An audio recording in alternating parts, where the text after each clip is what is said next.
What is an icebreaker? An icebreaker is a range of activities which help the group work together as a collective within trust, confidence and teamworking.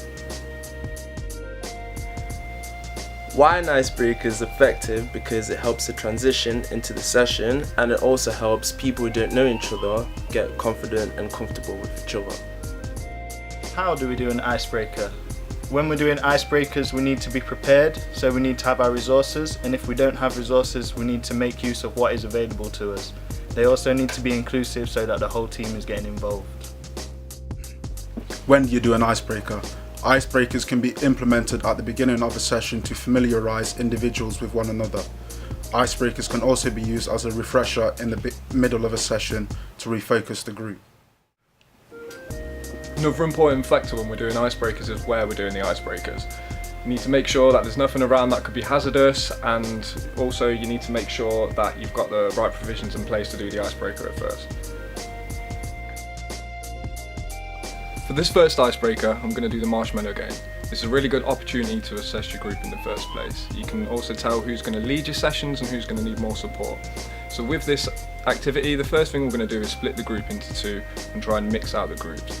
Essentially what we're going to do is give them two materials. We give them marshmallows and we're going to give them spaghetti. And they're going to have a set time to build these towers in a group, and basically that's kind of the idea of this icebreaker. Right, so on your table you have a few pieces of spaghetti and you have one marshmallow. I just want you guys to think for a minute how you're going to structure your tower and how you're going to be able to get it the tallest. Also you can think about maybe designating roles, who's going to do what. So I just want you to have a think quickly on how you're going to do this. So you've got a minute starting from now. So what do you think the strongest shapes are? Triangles are the strongest shapes of construction, aren't they? So shall we make triangles? Split these up so they're lighter. Right then guys, the next thing I'm going to do is hand out the resources.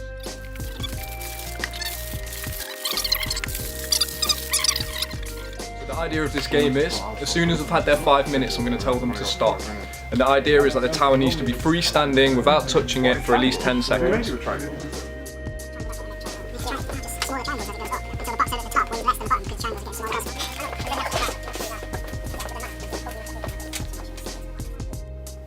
Right guys, so you've got 1 minute left. No! It won't come off my fingers.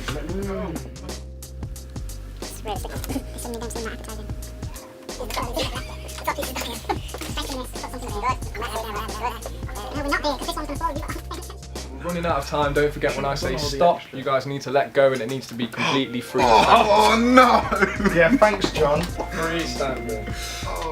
Right then guys, 10, 9, 8, 7, 6, 5, 4, 3, 2, 1. Yes! Oh! While you're doing this exercise, it's really good because it displays communication, team building, and also it gets you to think about how you're going to do it in the first place, which is good for a group. I think it's really good fun. It's inclusive, everybody can get involved. It's good for promoting communication between the young people. Yeah, I really feel like I know these guys. After this game, it's just broke the ice, done what it says on the tin. Okay, so now we're going to try an icebreaker that's called Ball Run, where the young people are going to work together to develop a strategy to get this ping pong ball from one side of the room to the other. So if you guys would like to stand up and come over here.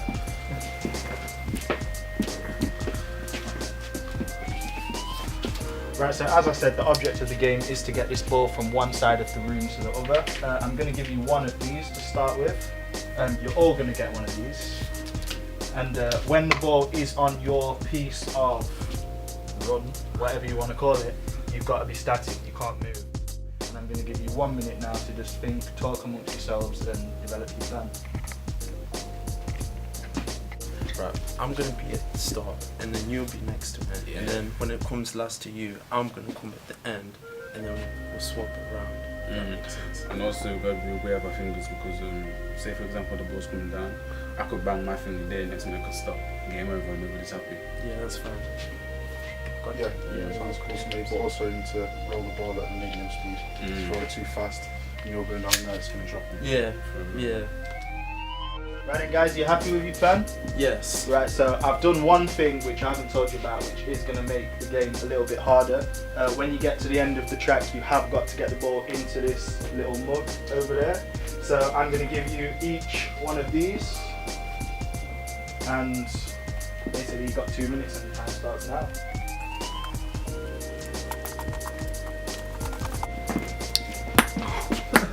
So if you drop the ball, you've got to go back to the start. Can you delete that? Guys, you need to communicate, you need to develop your strategy. You know, you've planned it, you've had your minute, so just talk amongst yourselves. Make sure you all know what you're doing. Right.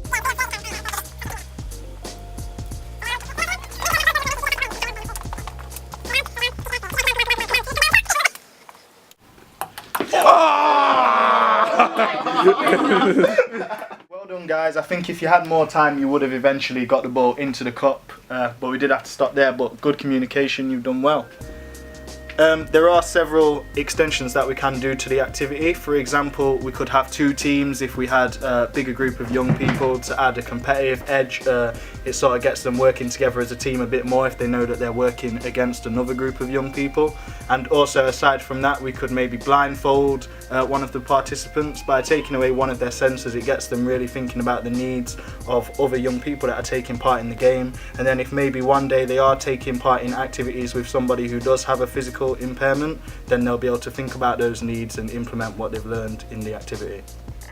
It was good because it challenged us. It was very good. Communication was there. Wasn't there at first, but then after we reconsidered it, it was getting there.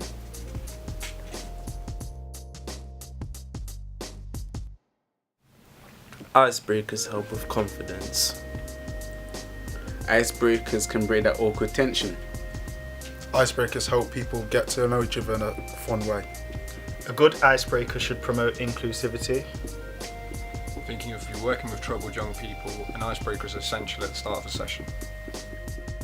Okay, so we've provided you with examples of our icebreakers. You can try them out, or if not, we have some websites where you can go to that show you other links of icebreakers, thousands and thousands of many more. Such as www.jubed.com/youth_ministry and icebreakersgames.co.uk, www.residenceassistant.com/games, and also ultimatecampresource.com.